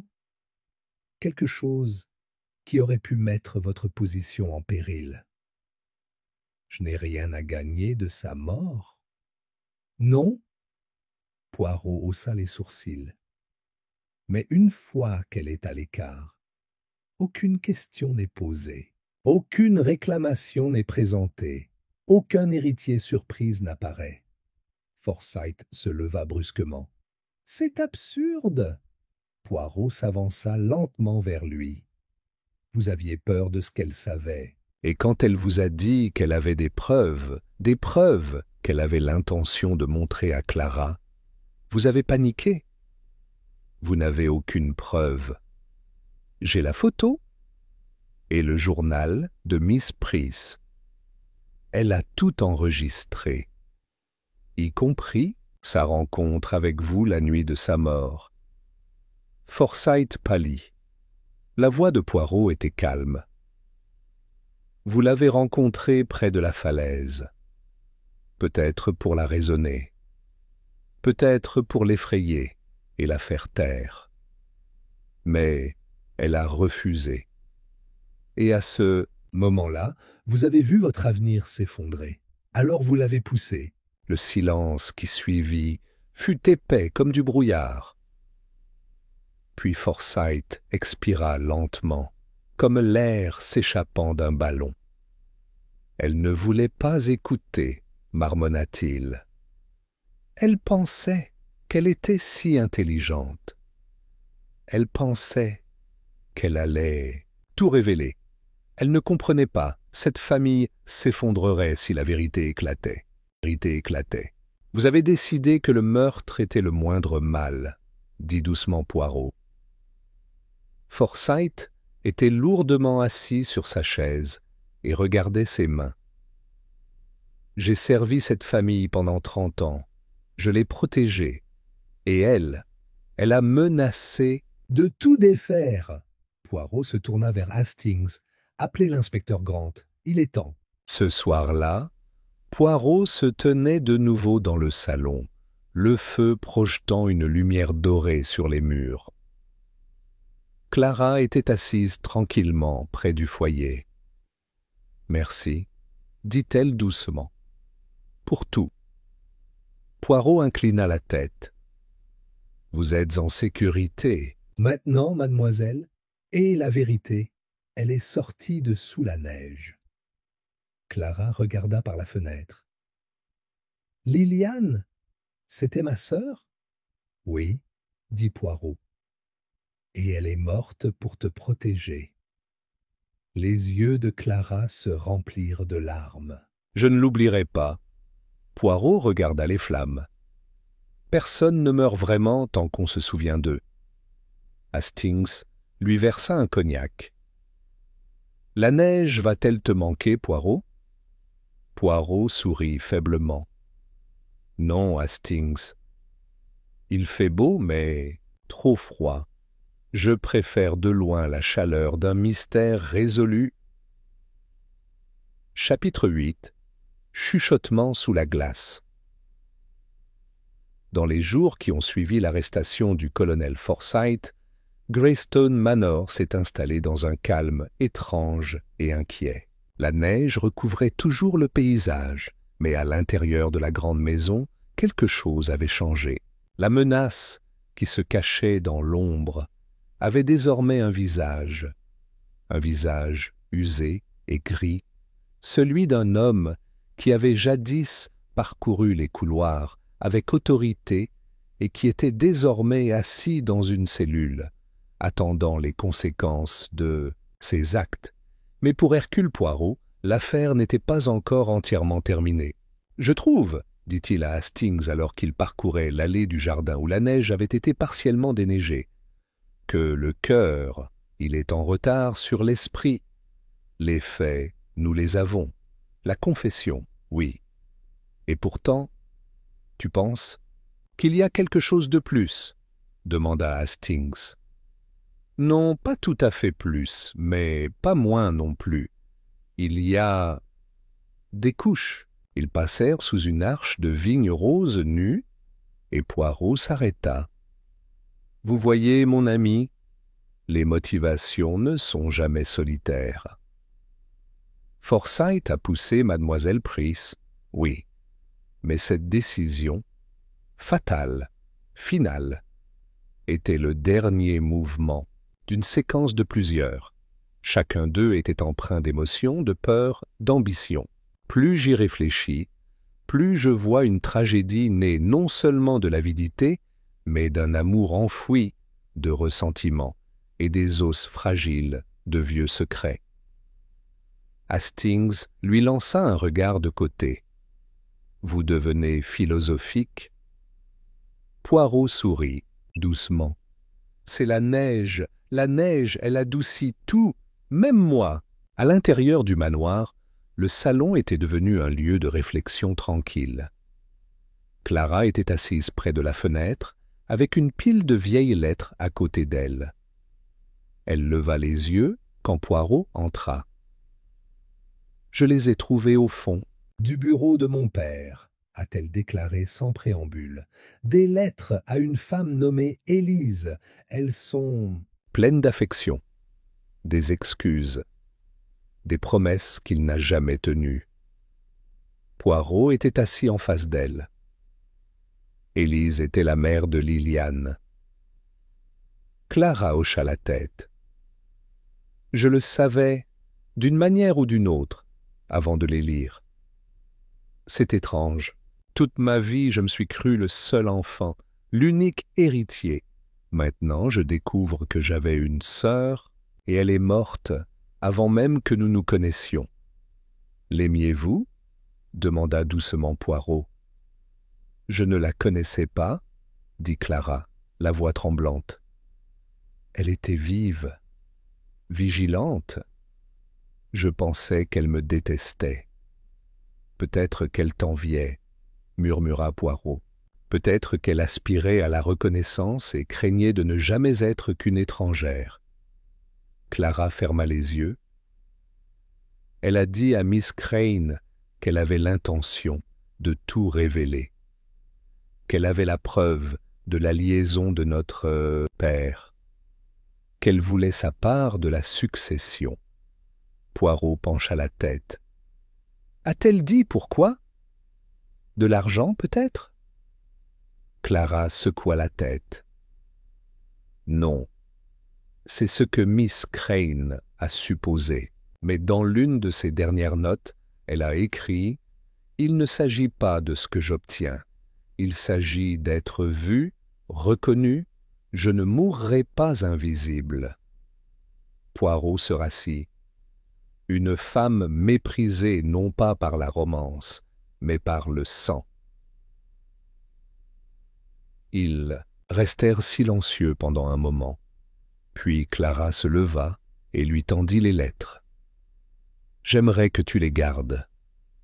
Si tu penses qu'il pourrait t'aider à expliquer tout ça. » Poirot les accepta solennellement.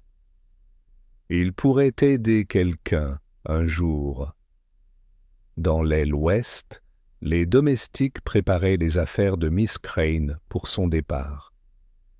La gouvernante avait été relâchée après les aveux, son non lavé de tout soupçon criminel, même si l'air autour d'elle restait lourd. Poirot la trouva en train de plier ses robes dans une valise usée, les mains tremblantes, malgré son stoïcisme. « Je suppose que je devrais être reconnaissante, » dit-elle sans le regarder. « Mon nom n'est pas dans les journaux, pas de scandale, pas de procès. Mais j'en ai quand même fini ici. »« Vous n'avez pas fini, » dit doucement Poirot. « Vous avez protégé Clara pendant de nombreuses années. Ce n'est pas une mince affaire. » Miss Crane s'arrêta, une robe serrée contre sa poitrine. Et dit « J'ai brûlé la lettre, » dit-elle. « J'ai détruit des preuves, pas pour mon propre bien, mais parce que je ne pouvais pas supporter de la voir blessée. Je pensais que si Liliane était exposée, si ses affirmations étaient minées, tu pensais que Clara serait épargnée par la honte. Miss Crane hocha la tête, mais en la protégeant de la vérité, je lui ai peut-être coûté une sœur. Poirot posa doucement une main sur son bras. Nous nous trompons tous quand nous avons peur. Mais ce qui compte, mademoiselle, c'est que votre fidélité est née de l'amour. Elle le regarda, les yeux brillants. Pensez-vous qu'elle me pardonnera? Oh, pense qu'elle l'a déjà fait. Le lendemain de l'enlèvement de Forsyth, l'inspecteur Grant est retourné au domaine pour recueillir ses dernières déclarations. Poirot le rejoignit dans le bureau, où la lumière du soleil traversait les fenêtres en rayons d'or pâle. Grant avait l'air inhabituellement détendu. C'est une sale affaire. Mais je dirais que nous avons notre homme. Le procureur de la couronne Est déjà satisfait. Les aveux, le mobile, même le journal et la photographie, tout est là. Poirot hocha lentement la tête. Oui. Et pourtant, il y a une chose qui me trouble. Grant haussa un sourcil. Oh, les aveux de Forsyth.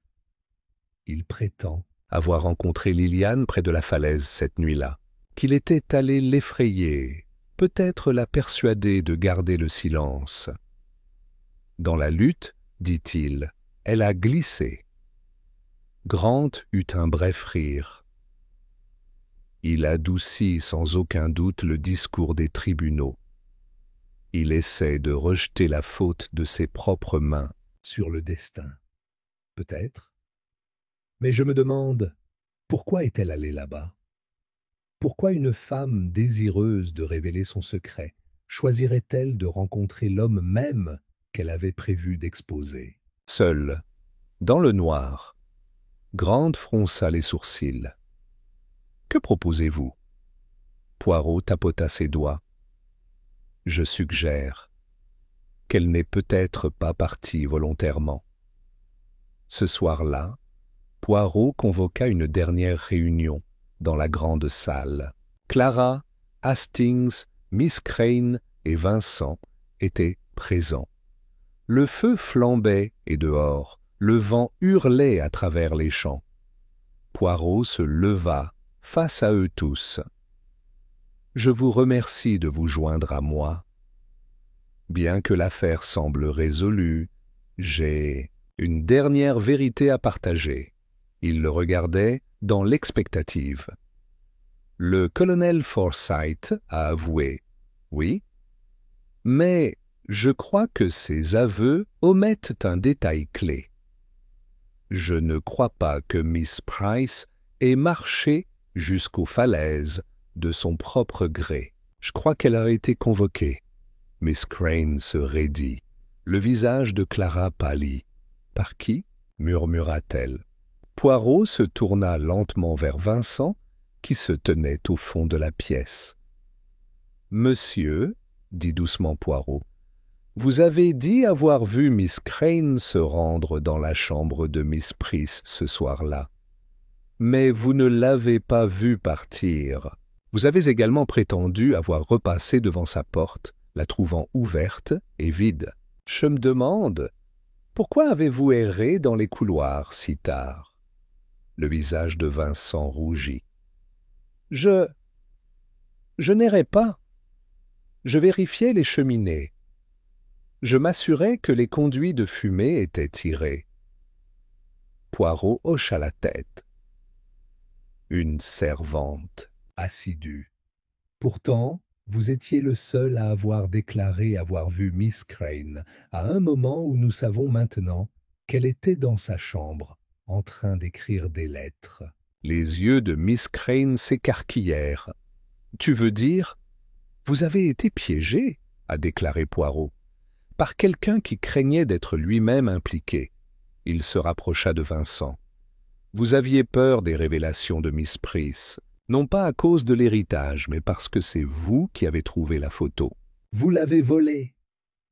Vous l'avez montrée à Forsyth, dans l'espoir de gagner sa faveur. Au lieu de cela, cela l'a provoqué. Vous lui avez remis la lettre de Miss Price. Puis, comme elle n'a pas reculé, vous avez organisé une rencontre. Vous avez même veillé à ce qu'elle quitte la maison, sous un prétexte quelconque. Peut-être avez-vous dit que Forsyth était prête à lui proposer un règlement. Vincent recula, les yeux brillants. Forsyth l'a poussé, oui. Mais vous l'avez déclenché. Vous vous êtes assuré qu'il n'y avait pas de témoin. Et vous avez menti, monsieur, à plusieurs reprises. Vous ne pouvez pas le prouver, marmonna Vincent. Mais nous le pouvons, a déclaré l'inspecteur Grant en sortant de l'ombre. Le journal de Miss Price mentionnait quelqu'un qu'elle soupçonnait. De l'espionner. Elle vous a décrit, Vincent. Les épaules de Vincent s'affaissèrent. Je voulais seulement regarder, dit-il faiblement. Je n'aurais jamais pensé que cela irait aussi loin. Et aussi loin. Poirot hocha la tête. C'est là la tragédie. Chacun de vous détenait un morceau de l'allumette, mais la flamme, elle s'est propagée. Cette nuit-là, Poirot se tenait une fois de plus près de la fenêtre de sa chambre d'amis, regardant le terrain enneigé. La lune baignait le monde d'argent et au loin, les falaises se dressaient, telles des sentinelles, froides et indifférentes. Hastings le rejoignit. Alors, deux hommes coupables. L'un a poussé, l'autre a conspiré. Poirot hocha la tête. Toutes deux piégées par la peur et la fierté. Lillian Price, oubliée, effacée, est devenue le flambeau qu'ils ont tenté d'éteindre. Il regarda encore un moment, puis se détourna. Mais nous avons allumé une flamme différente, Hastings, celle de la vérité. Et dans sa chaleur, même la neige commence à fondre. Chapitre 9. Un portrait recadré, le lendemain matin, s'est levé, dans une étrange immobilité, de celle qui semble se presser contre la vitre et maintenir le monde dans le silence. La neige s'était enfin arrêtée, laissant derrière elle un paysage enveloppé de dentelles glacées, mais l'atmosphère à l'intérieur de Greystone Manor restait tendue, saturée du poids des révélations. Poirot, qui se levait toujours tôt, se tenait devant le grand escalier, les mains soigneusement croisées derrière le dos, surveillant la maison de ses yeux perçants et silencieux. Au bout du couloir, arriva Clara, emmitouflée dans un épais châle, les yeux cerclés de rouge, mais alerte. Elle fit un signe de tête à Poirot et dit doucement « Tu avais raison, à propos de Vincent. » Poirot inclina la tête. « Je regrette qu'il ait fallu que cela se produise de cette manière, mademoiselle. Mais la justice arrive souvent comme l'hiver, froide, gênante et inévitable. » Ils restèrent un moment silencieux. « J'ai lu davantage de lettres de Liliane, » dit enfin Clara. Elle écrivait souvent sur sa mère, Élise, et sur la façon dont elle avait été mise de côté. Comment Élise lui racontait des histoires sur notre père, mais toujours avec amertume. Liliane n'a jamais cessé de penser que le monde lui devait quelque chose. Poirot haussa doucement un sourcil. « Et tu l'as fait ?» Clara hésita. « Je ne sais pas, mais elle méritait plus qu'une mort dans la neige. » Poirot hocha solennellement la tête. « C'est le fardeau de la vérité. Elle arrive souvent trop tard pour que les vivants puissent se racheter. » Ils se tournèrent alors que Hastings entrait dans le hall, l'air soufflé par le vent et tirant toujours sur un gant. « J'ai parlé au bureau télégraphique, » a-t-il déclaré. L'inspecteur a envoyé chercher un détachement de la police du Derbyshire pour transporter Vincent à Londres. Ils seront là demain à midi. « Bien, » dit Poirot. « Alors nous avons encore le temps de terminer ce qui a été commencé. » Clara le regarda. Il y en a plus? Poirot eut un petit sourire. Mademoiselle, il y a toujours plus. L'acte final d'une tragédie n'est pas la révélation du méchant, c'est ce que nous choisissons de faire avec ce qui reste.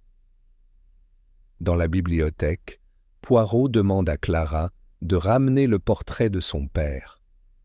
C'était une peinture à l'huile austère, dans un cadre, en acajou sculpté, représentant un homme avec les mêmes yeux que Clara, mais sans aucune chaleur. Sous le portrait, gravée dans le cadre, se trouvait une phrase latine. La vérité est la fille du temps. La vérité est fille du temps. Curieux, murmura Poirot. C'est votre grand-père qui a commandé ça? Oui. Il l'a fait peindre, après la dispute avec mon père. Pour l'immortaliser, dit-il. Poirot examina le cadre avec des doigts délicats. Derrière, coincé dans la doublure, il trouva ce qu'il soupçonnait, un compartiment. À l'intérieur, soigneusement plié et épargné par le temps, se trouvaient 2 lettres scellées. L'un d'eux portait l'insigne de cire de Lord Willoughby. L'autre, écrit par une femme, s'adressait uniquement à ma fille. Clara tendit la main, mais fit une pause. « Puis-je » ?« Bien sûr, » dit Poirot. Elle ouvrit lentement la lettre. Hastings et Poirot attendirent en silence, pendant que Clara lisait, ses yeux parcourant rapidement la page. Finalement, elle leva les yeux, la voix tremblante. « C'est d'Élise, la mère de Liliane. Elle l'a écrit avant de mourir. Elle dit « Elle a toujours su que notre père l'aimait, mais il était tenu par son devoir, et qu'elle lui a pardonné. » Clara déglutit. Elle écrit qu'elle n'a jamais eu l'intention de charger Liliane de son amertume, que Liliane est née de l'amour, mais aussi du chagrin. Poirot ouvrit doucement la 2e lettre lui-même. « Et ici, dit-il, nous avons la contrepartie. Les derniers mots de Lord Willoughby, semble-t-il, écrits mais jamais envoyés. Dans ce document, il reconnaît Clara comme son sang, son héritage, et, chose remarquable, il nomme Liliane. Hastings se pencha en avant. Il savait? Poirot hocha la tête. Il le savait. Il a entendu parler d'elle peu de temps avant sa mort. Et dans cette lettre, il offre sa propre petite mesure de rédemption. Il demande qu'une provision soit faite pour Liliane dans un second testament. Clara avait l'air abasourdie. « Mais... alors c'est vrai, elle n'a jamais été une pauvre fille. »« Du village, elle était ma sœur, et sa place était ici. »« Oui, » dit doucement Poirot. Mais la vérité a été enterrée, d'abord par la peur, puis par l'orgueil, et enfin par la neige. Jusqu'à maintenant. Ils remirent les lettres dans leurs enveloppes et les enfermèrent dans le bureau du bureau. Plus tard dans la journée, Poirot et Hastings firent une dernière promenade autour du domaine. La neige craquait sous leurs bottes, mais l'air ne portait plus le froid oppressant du soupçon. Il faisait simplement froid maintenant, mordant, mais honnête. « Je n'arrive pas à croire Vincent, » marmonna Hastings. « Toute cette loyauté discrète. » Et c'est lui qui tirait les ficelles dans les coulisses. Poirot hocha la tête. C'est souvent le cas. Les plus calmes sont négligés, et en étant négligés, ils acquièrent la liberté, le pouvoir. Mais Vincent n'a pas tué par passion. Il a tué par calcul. Il se considérait comme un intendant de l'ordre ancien, protégeant le domaine, cherchant peut-être même les faveurs de Forsyth pour mieux se positionner. Mais en fin de compte, il était un homme de l'ombre. « Et Forsyth » demanda Hastings. La fierté, Hastings. La motivation la plus mortelle?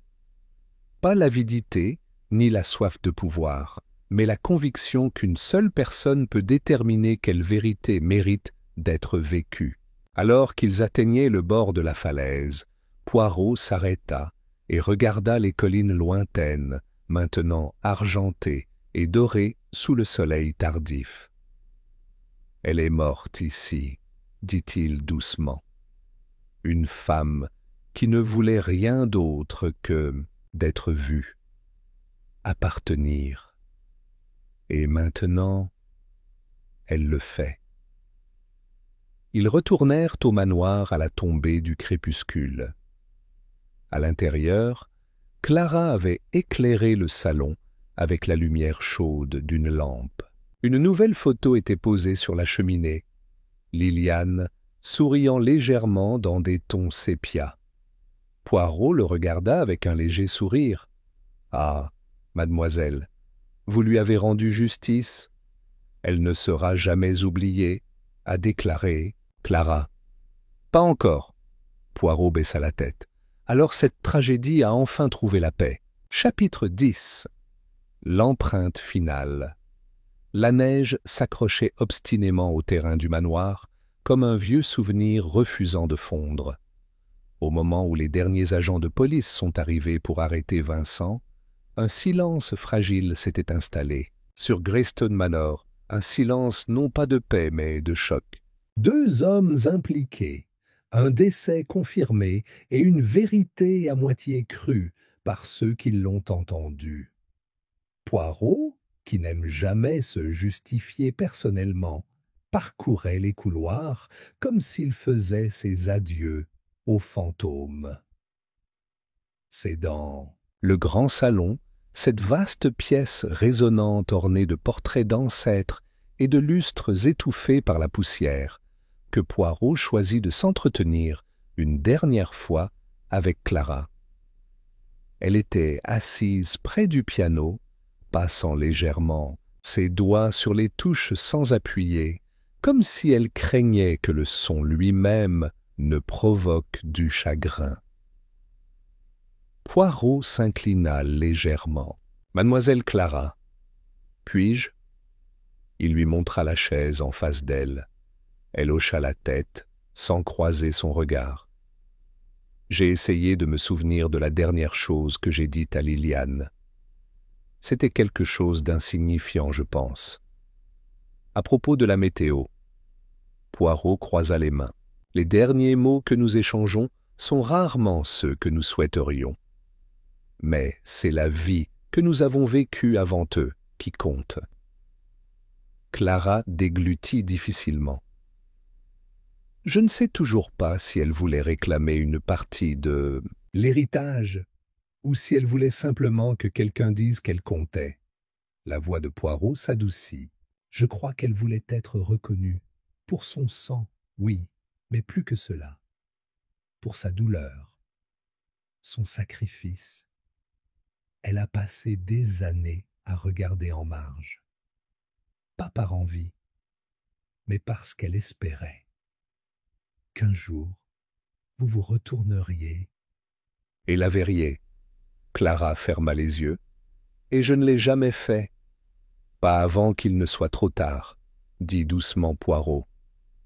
Mais elle n'est pas morte en vain. Sa vérité a été entendue. Vous l'avez vue maintenant, mademoiselle. Vous avez nommé sa sœur. C'est quelque chose. Elle hocha lentement la tête. Merci, monsieur Poirot, de ne pas l'avoir laissée être enterrée sous des mensonges. Poirot se leva, ajustant ses poignets avec un soin expert. La justice, mademoiselle, doit être au service des vivants et des morts. C'est la seule manière pour le monde de retrouver son équilibre. Cet après-midi-là, Poirot et Hastings firent une dernière promenade dans le domaine avant leur départ. La neige avait commencé à reculer, révélant des plaques d'herbe gelées en dessous. Le vent ne mordait plus. Il murmurait simplement. « Vous êtes silencieux aujourd'hui, observa Hastings. Poirot pencha la tête. Je réfléchis, mon ami. Non seulement au crime, mais à ses racines. Ce n'était pas une simple question de cupidité.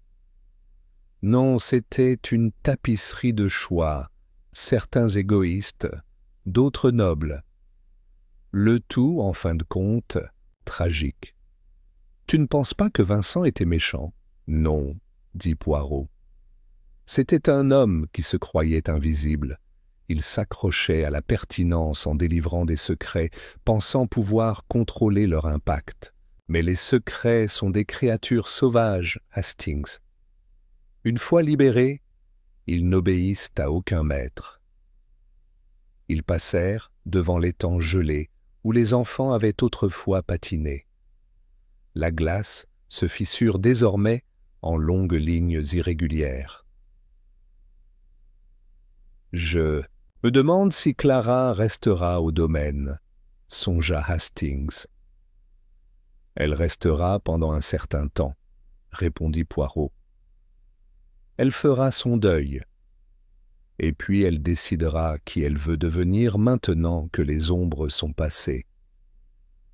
Hastings eut un petit Rire. Tu as l'air très poétique, mon vieux. Poirot sourit faiblement. C'est peut-être la neige. Ou peut-être, Hastings, cette affaire m'a rappelé que même dans la déduction, il doit y avoir de la compassion. Alors qu'il rentrait au manoir, Vincent fut emmené par la police. Il n'a pas lutté. Il n'a pas parlé. Ses yeux restaient fixés sur l'horizon, là où le ciel commençait à s'éclaircir. Lady Willoughby se tenait sur les marches et observait en silence. Poirot s'approcha d'elle avec un salut respectueux.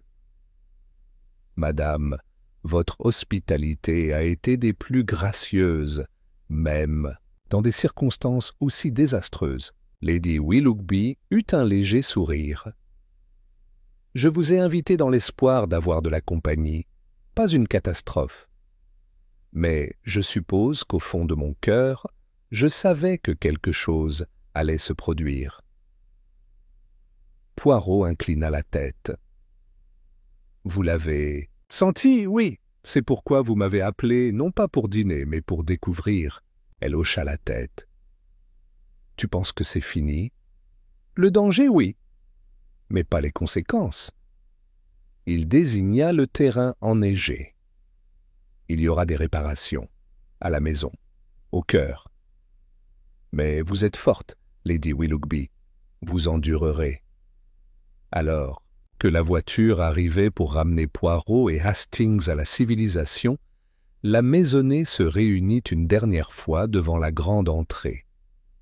Clara se tenait au centre, sa main posée légèrement sur la rampe. Miss Crane, étonnamment toujours présente, se tenait à ses côtés, non pas comme une servante, mais comme une compagne fatiguée. Poirot se tourna avant de monter dans le véhicule.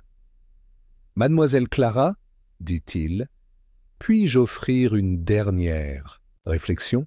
Elle s'avança. « S'il te plaît, ne laissez pas le chagrin définir l'héritage de cet endroit, qu'il soit connu non seulement pour sa neige et son silence, mais aussi pour le jour où sa vérité a finalement été dite. » Elle hocha la tête, les yeux brillants. « Je vais essayer. » Et sur ce, le grand détective monta dans la voiture qui l'attendait. Hastings le suivit, jetant un dernier coup d'œil au manoir. Ses fenêtres s'éclairaient doucement, ses secrets ne chuchotaient plus. Alors qu'il descendait la route sinueuse qui s'éloignait de Greystone Manor, Poirot se pencha en arrière et ferma les yeux. Hastings regarda. « Fatigué ?»« Oui, » dit Poirot. « Fatigué mais contente. La neige a cessé, la vérité a fondu, et la justice, elle a eu son heure. » La voiture roulait, Ses pneus craquaient sur les graviers glacés, jusqu'à ce que le manoir disparaisse derrière eux, comme un rêve qui s'efface à l'aube.